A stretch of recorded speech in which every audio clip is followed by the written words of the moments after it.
I am Graeme Nutall, partner at the European law firm Fieldfisher. I am discussing employee ownership today in the context of broad-based Black economic empowerment. My discussion is with Shaun Smit, Director at Transcend Capital. And before our discussion, Shaun will say a few words by way of introducing broad-based Black economic empowerment in South Africa, or BEE, to us. Over to you, Shaun. Thank you, Graeme. Hi, everyone. I think it's really important as we get into this discussion to understand, what BEE is and understand the context around BEE. Essentially, BEE is a government policy with the objective of redressing the wrongs of the apartheid past by providing previously disadvantaged Black people with economic opportunities that weren't previously available to them. And this is primarily achieved through increasing the levels of ownership and management by Black people in the economy, so of productive assets and of enterprises, increasing the level of Black representation within the workforce, skills development of Black people, as well as investment in and procurement from Black-owned businesses. Those are the main focuses of BEE.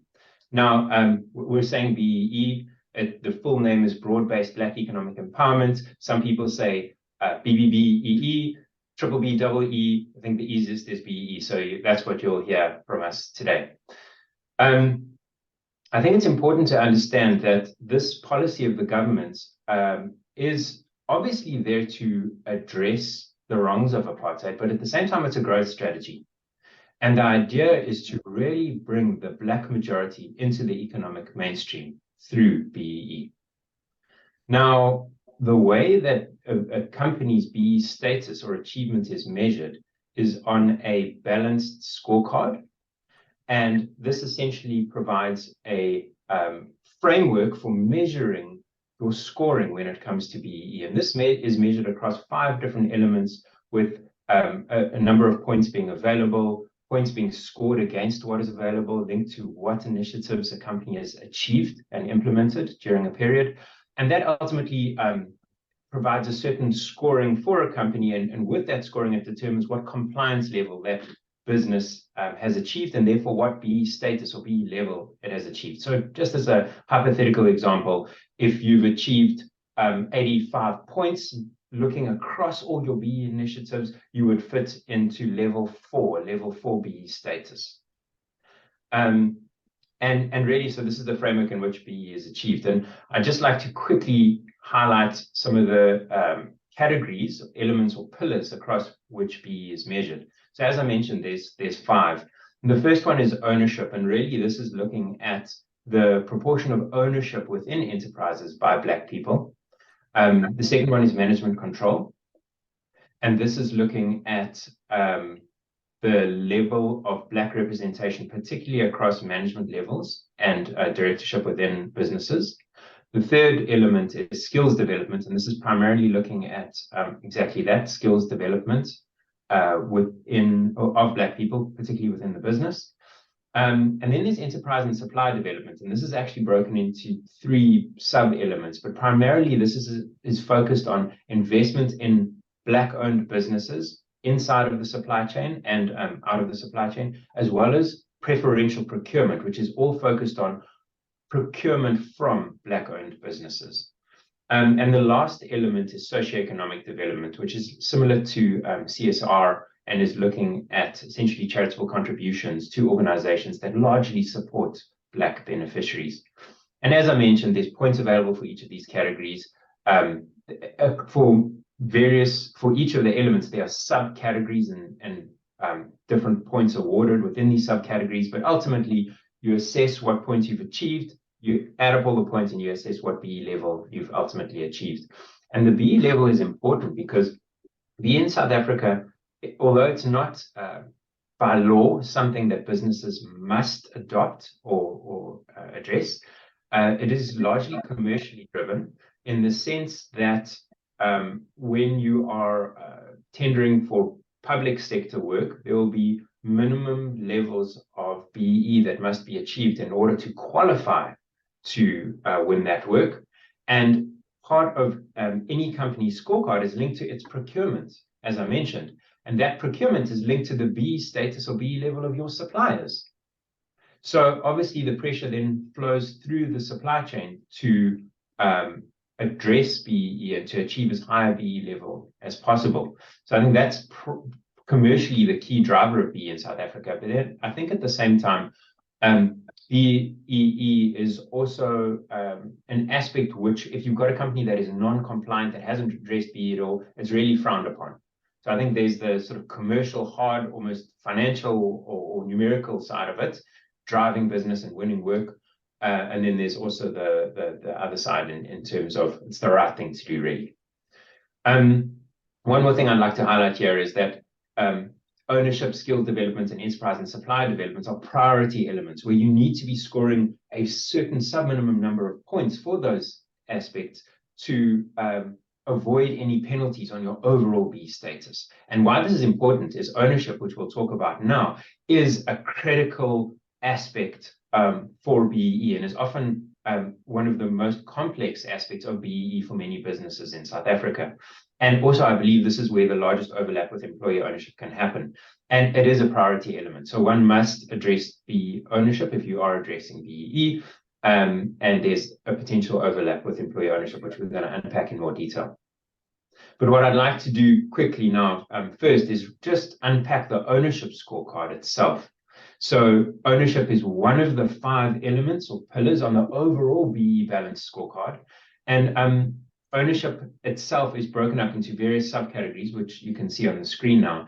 There's voting rights, which is linked to the ability for the Black shareholders or Black owners of the business to participate in shareholder decision-making. And that is really measured against the level of participation by Black people and Black women. Then there's economic interest, which is the right to participate in returns, financial returns on ownership, like dividends and capital appreciation. And that again is measured to the proportionate economic interest for Black people and Black women. But there's also particularly points available for employee share ownership plans here. And this is again where there's potential overlap. And some other subcategories within that, broad-based ownership, designated Black groups. And then there's also economic interest measurable for Black new entrants, which are essentially Black investors that previously haven't held substantial values of the investment. And then the last category, which is an important one, is net value. And this is looking at the absolute wealth creation by Black people through investment in the respective enterprises. So essentially, you can think about this almost as a net asset value. What is the value of the ownership or the shares less any outstanding acquisition debt? And here there's evolving targets or escalating targets over time that need to be achieved. So for each of these subcategories, there's points that are available, there's targets that are set, and essentially the scoring works on a pro rata basis, where if you've, for example, for Black economic interest, the target is 25%. If you've achieved 12.5% Black ownership, for that line item, you'll get half the points because you've achieved half the target, 12.5 of the 25, and you'll get 2 of the 4 points there. Pretty much works on that same basis across the scorecard. And why it's important to understand this is, as I mentioned, there is potential overlap, or there is overlap with the concept of employee ownership. So I hope that's been a useful intro to or overview of BEE. Graeme, back to you. Thank you. That's extremely helpful, and I think sets us up pretty nicely for a discussion on the way that employee ownership and BEE policies can work together. For the purposes of our discussion, I'd like to narrow down what we're thinking of in terms of an employee-owned company. This is based largely on my UK experience, where we have seen a tremendous growth over the last 10 years in the number of, in particular, employee ownership trust or EOT owned companies. And typical characteristics of those companies actually fit in really well with what you've been describing, in that most have a significant level of share ownership held by or on behalf of employees. I'm suggesting over 25% as a minimum. They will also have one or more engagement mechanisms as part of their governance structures, which ensure genuine all employee engagement.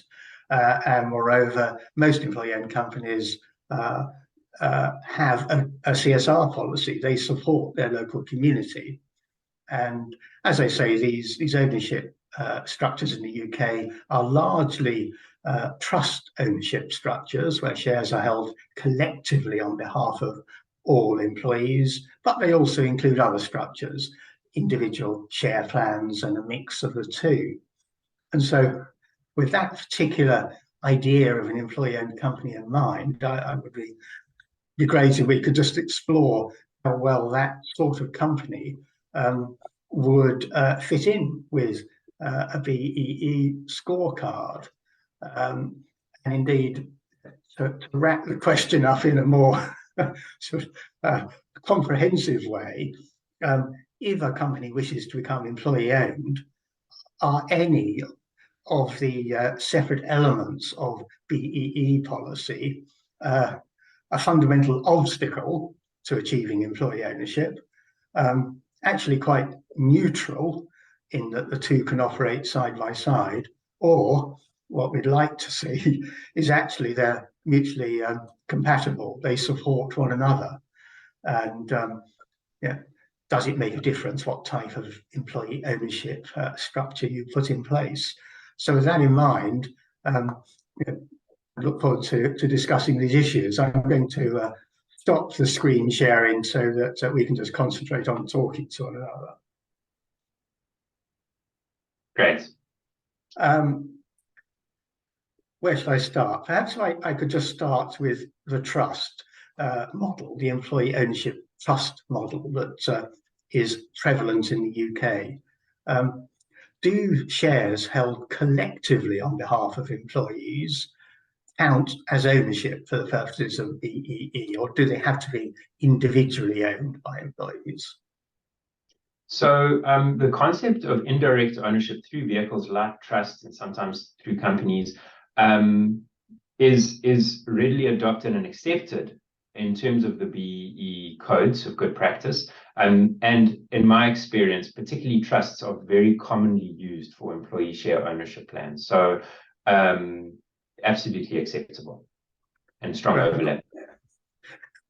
Moving, and this is quite a detailed question immediately, trustee companies are managed by a board of trustees.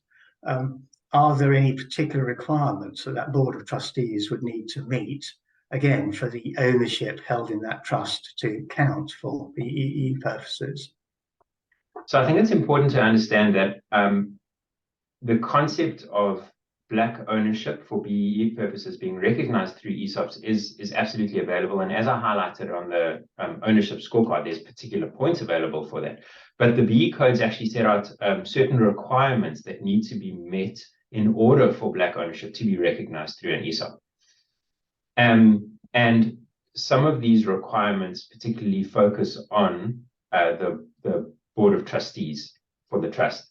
And the key focus really is that at least 50% of the trustees must be appointed or elected by the employee beneficiaries of the trust. So that's really the key requirement there. And I think that runs or overlaps with the concept within employee ownership of having real employee representation. Yes, I would say so. Our experience in the UK is that a significant proportion of trustee boards include employee representatives, either selected or elected, but they would be elected by the entire workforce. In a South African context, would you have to limit elections to only those defined as Black under the BEE rules? So I think a linked question to that needs to be answered is, do ESOPs for BEE purposes only include Black employees? And the answer to that is no, they don't have to. Obviously, the level or the extent of Black ownership that is recognized is linked to the overall demographics and proportion of Black participation within an ESOP. So if a key objective is BEE and BEE ownership, you want to achieve as high levels of Black ownership as possible.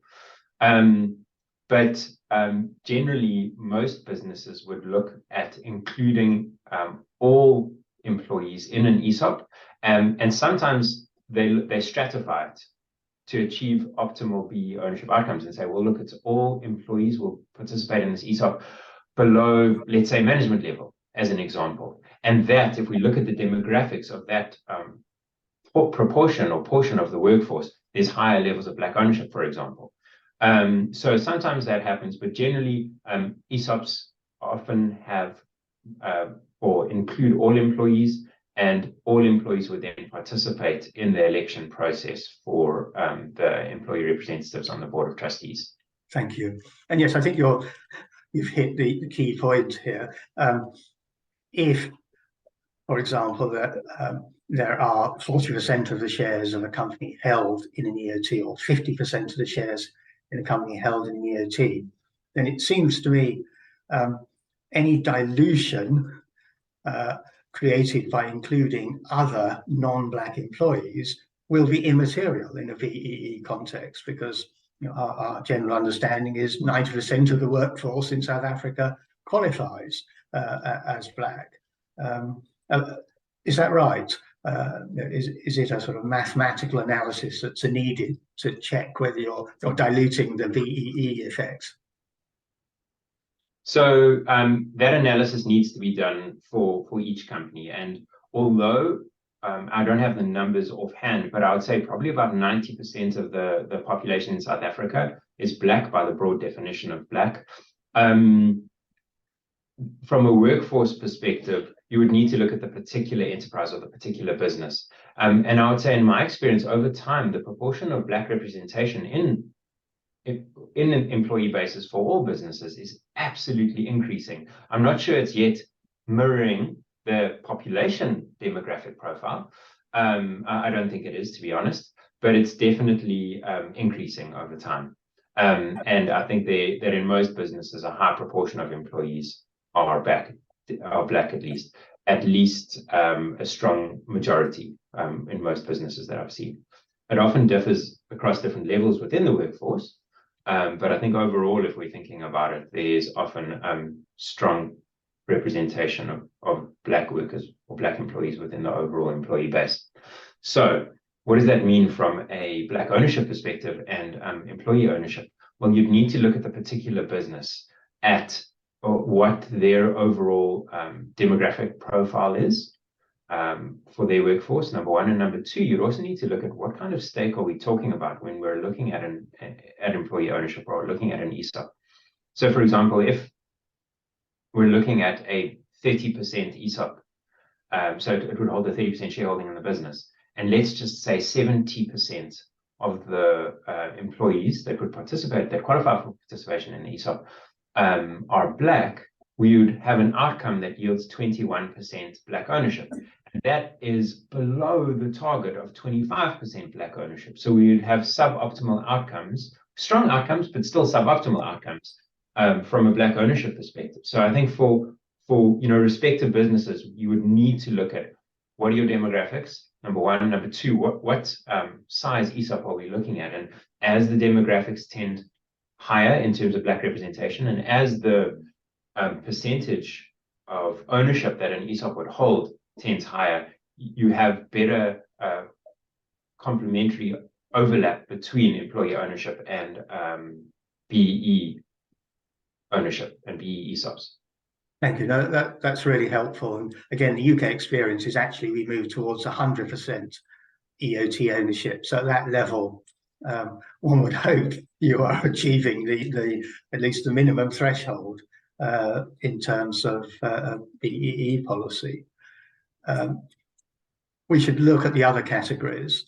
Again, employee ownership strongly upholds employee engagement, clearly at management level, skills development. So again, I can see those categories being ones where employee ownership should have a positive effect in achieving the best possible VEE score. But am I right in thinking that in order to satisfy the rules, it really needs to be clear that you are supporting, for example, Black women, you are supporting skills development of the Black element of the workforce, And so to make it easy when it comes to scoring, you really need to show you have separate development programs for the black members of your workforce. Is that right? Or is it safe to run some all employee training programs? I think practically there's often both. Again, in the context of BEE and skills development, there are focused programs for black beneficiaries of that skills development. And that's particularly with the objective of achieving skills development, strong skills development outcomes. But if you did have a development program that supported a broader number of employees, the proportion that benefited black employees would be recognized. So at the end of the day, it is largely focused on what proportion of spend and ultimately what value is aimed towards black beneficiaries. And I think businesses then, for optimal BE outcomes, will focus on black beneficiaries for that skills development. But in some cases, there could be broader skills development, a proportion of which could be recognized for skills development spend. Thank you. And it's similar in the context of promotions to senior managers. If you promote, for example, a black woman, that is likely to score higher than if you chose someone who did not fit into that category. Is that correct? That's right. So, if we look at management control and separately employment equity, really the overall concept is increasing the proportion of black representation within the workforce. And the management control pillar is largely focused on management at director level, senior management level, through to junior management level. So you're absolutely right in the sense that that is focused on black representation, and appointment of a black manager would yield stronger results than appointment of a non-black manager. And in practice, are promotions made on the basis of merit, or is this something that is very much left up to an individual company to decide? I think in practice, businesses are very cognizant of the BEE implications of actions they may take. And I think increasingly over time, in my experience, most businesses fundamentally work on merit, and will look at who ultimately, from a promotion perspective, should achieve the promotion or be awarded the promotion. However, they need to take BEE into account as well, and there can be serious repercussions for not achieving the targeted outcomes. There's actually changes to some related policy that might come into play next year, which will introduce quite strong penalties effectively if you're not achieving certain levels of representation within the workforce. So I think management or leadership within the business definitely look at merit, but they need to take the BE implications into account too. And this is often very relevant, particularly for new hires, where a lot of businesses will say, we're looking for this particular role. First and foremost, we're looking for example, a black female, as that is ultimately, that will ultimately put us in a stronger position regarding our overall BE outcomes. Thank you. And again, our experience in the UK amongst employee-owned companies is that they take diversity extremely seriously and will invest a lot of time, for example, when recruiting, to ensure that there is neutrality in terms of those who are recruited, because that is achieving, reducing the gender pay gap, for example, is a policy in the UK. And so I believe employee-owned companies have a good track record in trying to achieve government policies, essentially. So again, this looks a very promising area.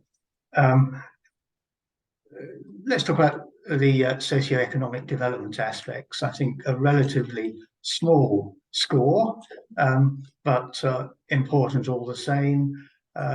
Again, perhaps you could just explain a bit about what's needed to achieve the points score, perhaps in the context of an employee-owned company.